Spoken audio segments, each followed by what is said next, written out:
I got a special guest for you guys today. I got my buddy Roman Price. Yes. Now, Roman Price is a serial entrepreneur and founder of Pulp, which has, now get this, 1.5 million users. Yeah. Fuck, man, that's impressive. Yeah, it's been a good ride, and we did it with zero money on literally just social media marketing strategy. So why don't you kind of dive into us? We'll jump right into it right now. Give us kind of like the 411 on how you grew Pulp into 1.5 million users. Okay, so pretty simple. I've always believed, there's something that works for me that makes me phenomenal. There's something that works for you that makes you phenomenal. Sure. And there lacked a place online where you could share that. You could pay it forward and share it with someone else. There's a lot of social media platforms, but there's no niche to something that makes you better, whether it's inspiration or motivation, anything life-related, spirituality, even love, right? And there was no niche social network that can allow you to do that, at least none that I've come across. Yeah. Right? So it was very important to me that I put that together, and I did. And what happened was people started loving it. They would come on, they'd see all kinds of things that would motivate everybody from all around the world, all walks of life, and it became contagious. And thanks to social media, people kept sharing and sharing and sharing. And we probably have over 1 billion inspirations read thanks to social media. And I think we're at 110 million inspirations read on the site alone, which is really cool. So it's been an awesome ride. So you mentioned social media viral shares. What platforms worked best for you? Facebook's a killer. Facebook is a monster on another level. Instagram these days, kind of cool. Snapchat, we're not quite there yet, but hopefully we'll get there. But Facebook has definitely been a platform unlike any other. We had one inspiration just on the Facebook page alone that got shared 1.4 million times. Wow. So what are you sharing? Like, is it just like an image with a code inside of it, or? Well, see, here's the thing. So Pulp is an equal platform. I am not God on Pulp. I am a user, which is pretty amazing, right? So I'm not sharing my own content. Pulp is basically a voice for the people, and it shares the people's content. So quite often we're just sharing things that motivate or inspire that I think is really cool. Like sometimes I'm judged on what gets shared, right? But for the most part, we share other people's content, which is pretty exciting. Just your regular average Joe or, a mom and pop, whoever. Sometimes it's amazing because we'll come across amazing kids in Africa, that will share something cool, or a YouTube video that no one's ever seen because it only has 10 or 15 views, right? But it was important to them and it touched their life because it was through their walks of life. And then, Pulp gets a hold of it. And if it really is life-changing, which is our motto, if it's life-changing, we want to share it. We'll shed some light on it, which is pretty exciting. So we're for the most part, we're sharing the people's content, which is pretty exciting. And so they're uploading it to Pulp? Yes, directly. So Pulp is open source, and I like to view it as an ecosystem of inspiration and motivation. 1.5 million users and climbing. Yep. And just all UGC, user-generated content. Yes, user fresh daily. Yeah. And Pulp is set up in a way, and I got the inspiration from Amazon. They have a one-click buy button. Yeah. Right? Change their business. Yeah. Phenomenal. So I built Pulp as much as I could with a one-click inspiration button. Right? So almost on the site, every single click you make, probably 95%, shows you a new inspiration. Wow. Which is pretty exciting. So you could literally 10 clicks, you'll see 10 amazing inspirations. And we've done third-party studies to where just that I call it mental nutrition. So that mental nutrition, when you absorb it, you could do it in 2 minutes. You can absorb 10 inspirations, which is nothing, 2 minutes a day on the site. It rewires the mind to a more grateful state. And when you're in a grateful state, the world just opens up to you, which is phenomenal. So what advice would you have for anybody who's kind of looking to do something like that, or getting online and building kind of like that content behemoth of a website? Yes. So do it, because just fucking do it. As simple as that. So when I started, Facebook was a giant, and when I wanted to build a social network, everybody told me not to, because it's the dumbest thing you could do. Even you'd go for the most part to you look for some seed money, Yeah. right? And you tell them, I want to do a social network. They laugh at you. Of course. They're like, you're not going to compete with Facebook. Stop. Yeah. You know what I mean? There's no point. That was my challenge. I had to overcome that. Now, it didn't scare me at all, to be honest with you. And my goal with Life Pulp is I have like a 20, 30 year goal. I want it to be like the YouTube of inspiration and motivation, right? So for instance, when you think video, you automatically think YouTube, right? So when you think inspiration or motivation, I want people to think Life Pulp, right? And that's my goal. And it's going to take about 20 years. See, my goal is to catalog as much of the amazing inspiration and motivation out there as I can in one place. And it's probably going to take me about maybe 10 years or maybe another 5, because we're 5 years in order to get it to a world-class state. Right now we have about 150,000 inspirational uploads, which is phenomenal. But I think when we get over a million, when we get that million mark, the site will be really world-class. It'll almost be, it'll be alive at that point. And what do you need to do to get to 1 million? Well, if we keep growing at our current pace, we'll get there.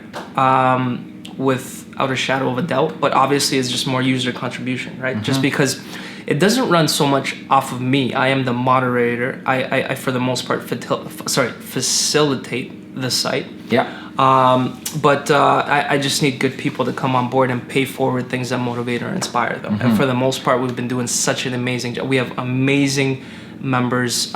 We have a lady, her name is Joy. Her handle on the site is Joy to the World.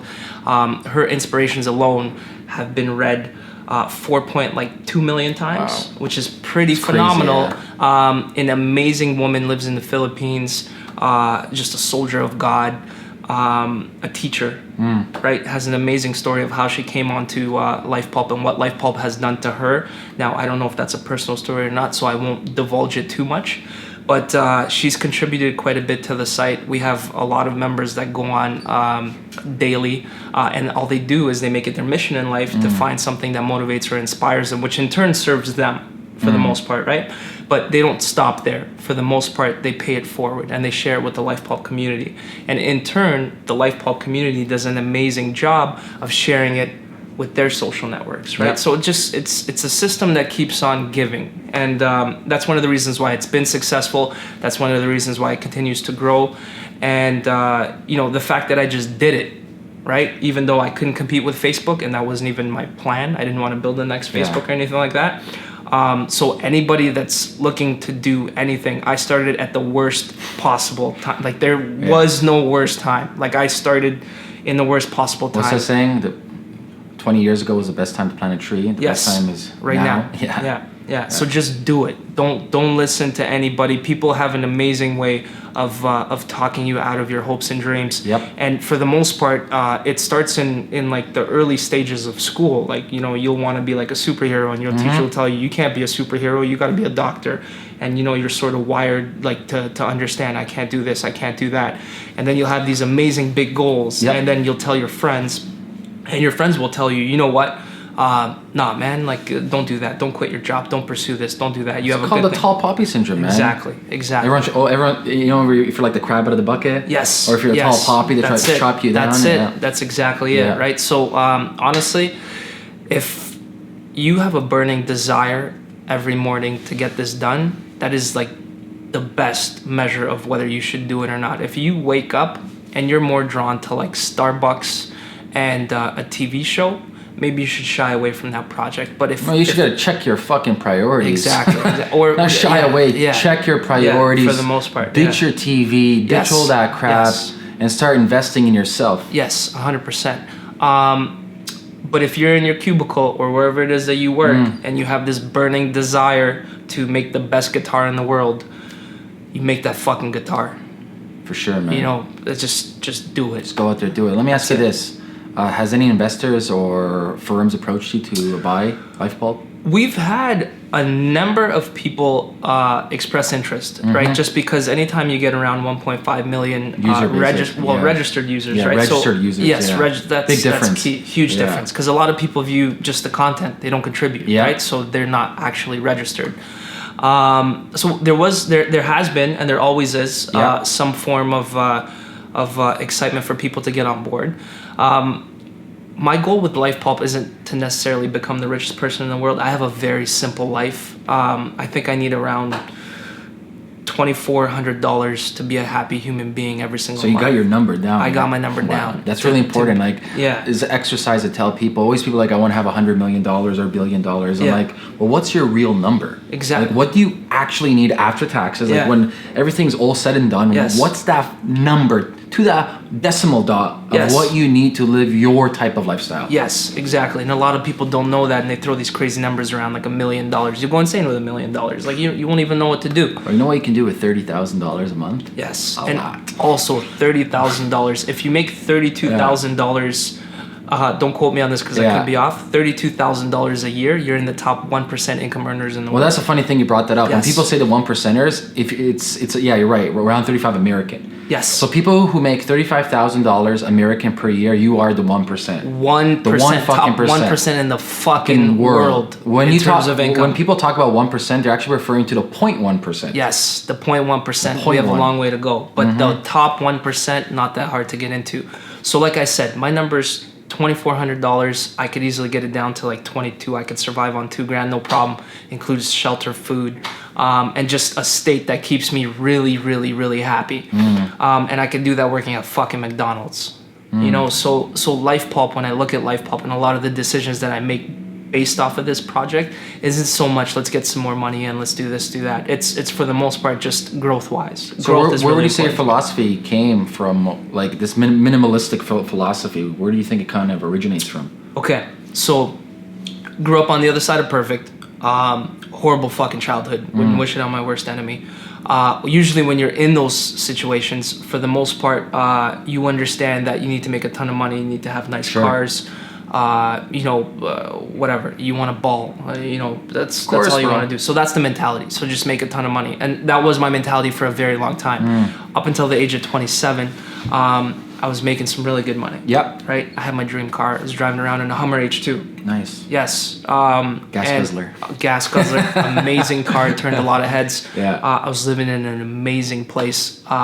Literally, I had all the toys, all the bells and whistles that I had ever wanted. Yeah. Right? Short of like a private jet or something stupid like that. But that just gave me more misery. And what it did, and a lot of people don't realize this, is it dulled a lot of my senses. So I'll give you an example. Going to the keg, right? Once a while for an amazing steak. Great fucking time. Yeah. Right? But what if you went to the keg twice a day Yeah. for 2 months? Yeah. You'd spit that food out. Yeah. Right? So what happens is, if you're not prepared for it, when money enters your life, you tend to go to the keg twice a day. And that's just a metaphor. Because you're buying a lot of these things that you've always wanted. And for the most part, somewhere along the way, there's no sense of achievement when you keep picking up things that Sure. you can pick up no problem. Sure. And it dulls your senses. And the only way to do that is just to top it. Yeah. Right? And then you get into this. So long story short, I got into a very horrible place. And I knew more money wasn't the solution. It was actually death. Yeah. As weird as it is. Yeah. So I got to 238 pounds. Like 30%, 33% body fat. 200 plus pounds? 200. Wow. 238. Wow. 30, Can't imagine being 238. yeah. So 33% body fat, which is extremely unhealthy. Very, very bad place. Right? 6 months, locked myself in a fucking room, don't want to talk to anybody. And this is a person that pretty much, one can argue, got everything they've ever wanted in life. Sure. And all that led me to is a fucking room, me just shut in there, and just, I don't want to talk to anybody. I don't even want to eat, like, food doesn't have flavor anymore. Yeah. Yeah. Right? Just because once you've tasted caviar, it's very hard to go back to rice. Yeah. Right? But if you eat caviar every single day, Yeah. caviar tends to taste like rice. Right? I hear So, anyways, really horrible place. And I realized that more money wasn't the answer. And I was always a person that, for the most part, would experiment with my life. Would this make things better or worse? And when more money isn't the answer, you tend to sort of look at maybe less money as the answer. Sure. I did a phenomenal thing. I think it's phenomenal. You guys might think it's fucking horrible and ridiculous, and but I will tell you. So I did something ridiculous, and it was in my opinion short of genius, right? But for 2 weeks, I gave myself a $20 a day budget. Wow. No more, no less. And I went homeless. Wow. For 2 weeks. Really? A lot of people don't know this. Holy shit. Yes. First 4 days, the worst 4 days back then in my entire fucking life. Wow. It was just horrible. Was it here in Toronto? Yes. Okay. Well, so here's the thing. I was homeless in a Hummer H2, so I don't know how homeless I was. It's not like I was living. It's like glamping. Yeah. Yes, it was. It's not like I was living on the streets. You could put in, if anybody's ever been inside a Hummer H2, you could put the seats down and it's like a living room. H2 is pretty nice. But that being said, that's where I spent my nights. Yeah. So I was away from the comfort of my own home. I lived on a $20 a day budget. Okay. Right. First 4 days, horrible. Fucking hated it. Right. 5th day rolls around. I'm like, you know what? I'm a smart guy. There's a good chance I could turn this 20 into 40 somehow. Sure. How do I do that? Right? Yeah. So I started doing my shopping the night before at 9 o'clock, just before the grocery stores closed. Okay. And there was a lot of 50% off on like really well made like packaged food. Right? So I started eating better instantly. And that was pretty phenomenal. Right? So now I have like 4 meals stacked for the next day, and they're amazing compared to what the $20 would get me the day before. Yeah. So that part's really exciting. I started pulling up my Hummer H2 to a second cup, and I started stealing their Wi-Fi. I started watching TV shows, and for the first time, I started to enjoy TV. Interesting. Because before, nothing. Yeah. Wouldn't do anything for me. And then I remember it clearly. It was either the 5th or 6th day.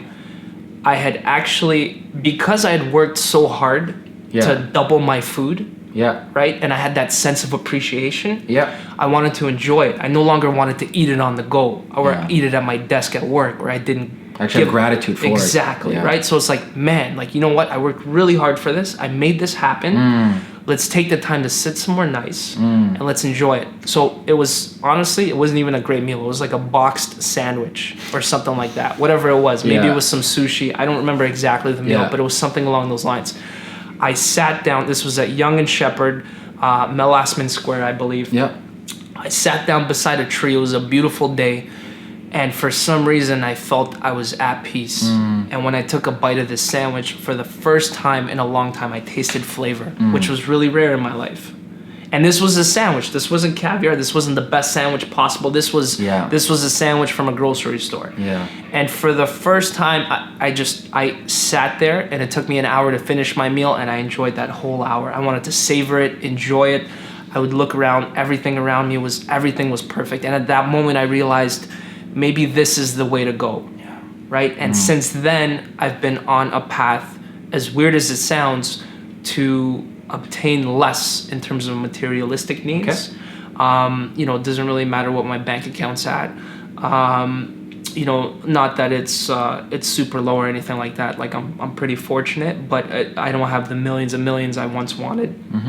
And like I said, my number around $2,400. If I could do that, I'm living a life that makes me so fucking happy, and it's unreal. And what happens at that point is I'm no longer led by the decisions to make more money. So in my opinion, when it comes to business, I make better decisions, because a lot of the time somebody will sit down with us and they'll start the conversation. Oh, we'll do this, we'll make this amount, and the money excites you, not the idea, not what it could do. People are a slave towards money, and the aspect of I'm a firm believer in the more you say no, the more opportunities that you have. I think people, they have too much clutter, and their space is too filled in their life. A bunch of random shit, man.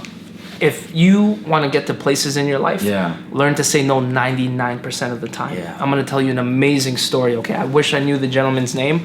I do not. But he owns a jet line, right? Okay. So pretty successful guy, right? Guy's balling. Yes. So a gentleman really wanted to reach out to him because he had a really great idea, and he went to his best friend. Okay, this was a story that was passed down to me. And he went to his best friend and he said, I have this amazing idea. I want to reach out to your buddy. I think he has the money, the capital. We'll put it together. We'll make some money. Sure. So the airline, the CEO of the owner of the airline. The airline, yeah. His best friend loved the idea so much. Yeah. Immediately ran to his best friend. He's like, this is phenomenal. You got to hear the guy out. Mm-hmm. So the gentleman agrees to meet. Okay. Right? And this meeting only lasted 2 minutes. Okay. So the gentleman with the idea to make a ton of money, he started out with, okay, so I have this amazing idea. He went about a minute into like what it is. Mm-hmm. And then he said, it could easily make us $5 to $10 million. Mm-hmm. Hands down, it'll be the easiest money we'll ever make. The gentleman that owned the airline stopped him right there and said, I don't need to know anymore. Yeah. I'm going to pass. Mm. And it was such a dumbfounded moment. It was like, why? We're going to make $8 to $10 million easy. Yeah. Easy. Right? And he said, my philosophy is if something doesn't generate $100 million or more, mm-hmm. I don't even listen to it. Mm-hmm. And he said no right away. And he walked away from a guaranteed $5 to $8 million because his philosophy is he knows his worth. Of course. Right? $100 million or more. Yeah. Right? So I learned the biggest lesson from that is always know your worth. Right? And the number is a big part of your worth, but always know your worth. And when you don't, you almost always settle for less, and quite often by saying yes one too many times. Yeah, man. Yeah. Good story. Yeah. I wonder what the guy's doing right now. You know what? I wish I had the proper names and I could do a better job of telling that story. There's not too many private jet lines there. Let's do some research and see what he is. I also wish it was a little bit more rehearsed. This was sort of off the top of my head, but amazing story. And like I said, saying no has been probably the one thing that has made me the most successful I've ever been. Life Pulp, very early on, somebody offered me $10 million for it. Yeah, wow. Just like that. Very easy to say no. Yeah. Because Life Pulp was the only thing that was giving me a purpose. It was like... Well, that's another thing, man. I know a bunch of my friends who've sold companies. Yes. For very lucrative. I'm talking about multiple sevens. Yes. Like ridiculous amounts of fucking money. Just straight cash in the bank. Miserable. Majority of them, yeah. Miserable. Because they sold their souls for money. Yeah. Right? That one thing that was keeping them alive, that one purpose, one passion, whatever it was. Yeah. Right? They kind of, so they didn't technically sell their souls for money, but to some degree... Well, the problem is that they never had something after that because their identity was attached to their startups and the businesses they had. And as soon as they sold, they had nothing to do. Yes. So I'm a big believer in actually selling your businesses. I think if you have investors, sell, but I'm also a big believer in like you always have to be responsible for something and creating something. Yes. So if you are going to sell, fucking great, congratulations to you and your investor. It's time to exit, cash that in. Yes. However, make sure you have something on the horizon. Yes. Always have something on the horizon. Yes. Never just sit there like, oh, I got money and yada yada. You're gonna fucking go crazy. Yes. So, in my personal opinion, 2 ways to look at that situation. The first one is if you're a serial entrepreneur, you build great ideas, you sell them, you do phenomenal. If that drives you, that's your purpose, you'll always be happy. But there's a lot of entrepreneurs that they're not lucky entrepreneurs, but for the most part, they had a passion for something. Sure. Do you know what I mean? Yeah. And it was like, there was that guy in the cubicle, he had a passion for guitars and he wanted to build the world's greatest guitar. He builds the greatest guitar. He's having the time of his life working on the project, right?